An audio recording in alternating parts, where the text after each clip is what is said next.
Pinakakasuhan ng Independent Commission for Infrastructure sina dating Senador Bong Revilla, ang negosyanteng si Maynard Ngu at staff ng ilang senador kaugnay ng flood control scandal. Ang ilan namang senador tulad nila Cheese Escudero at Mark Villar pinaiimbestigahan sa Ombudsman. Nasa frontline ng balitang yan, si Gerard de la Peña.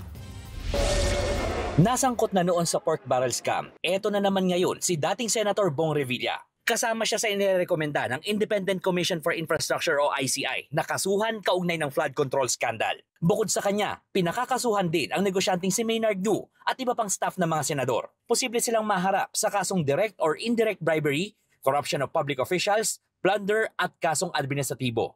Pinatibayan ng testimonya ni dating DPWH Undersecretary Roberto Bernardo na siyang nagbunyag noon na naghatid umano siya ng 125 million pesos na kickback kay Revilla sa Cavite noong 2024. Alegasyong itinanggi ng dating senador.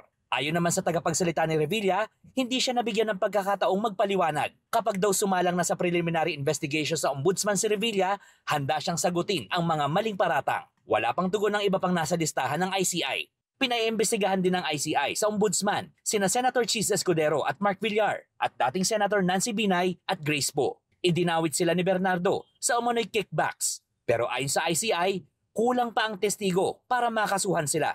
We need more witnesses, no? And then pangalawa, we are not washing our hands from these cases. We are just joining hands with the Ombudsman. Si Grace Poe naman, handa sa investigasyon. Aniya, patunay raw ang rekomendasyon ng ICI na walang sapat na ebidensya ang mga aligasyon laban sa kanya.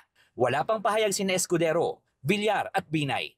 Samantala, magsusumite pa ng panibagong ebidensya ang ICI laban sa mga dati na nilang inirefer sa Ombudsman, kabilang sina dating DPWH Secretary Manuel Bonoan, dating DPWH Undersecretary Catalina Cabral, dating Congressman Zaldico, COA Commissioner Mario Lipana at dating DPWH Engineers Henry Alcantara, Bryce Hernandez at JP Mendoza. Posible raw madagdagan pa ang kasong isasampalaban sa kanila batay sa affidavit ni Bernardo. I see sincerity on this part.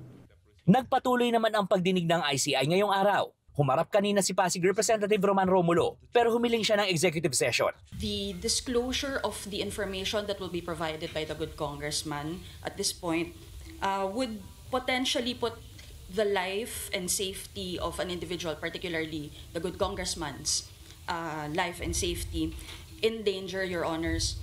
Pati si Bulacan 1st District Representative Danny Domingo humiling ng executive session pero itinanggi niyang tumanggap siya ng kickback sa flood control projects. Hindi po totoo yan at yan po ay pinatunayan ko sa investigasyong naganap na yan po ay walang katotohanan.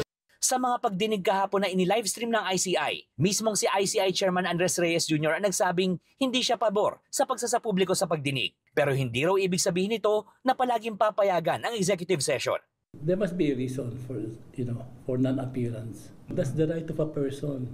It's his personality, his humanity, and his personal life. Nagbabalita mula sa Frontline, Gerard de la Peña, News 5. Mga kapatid, Cheryl Hosing po. Maging maalam at may pakialam sa mga napapanahong issue at headlines. Mag-follow at mag-subscribe na sa social media pages ng News 5.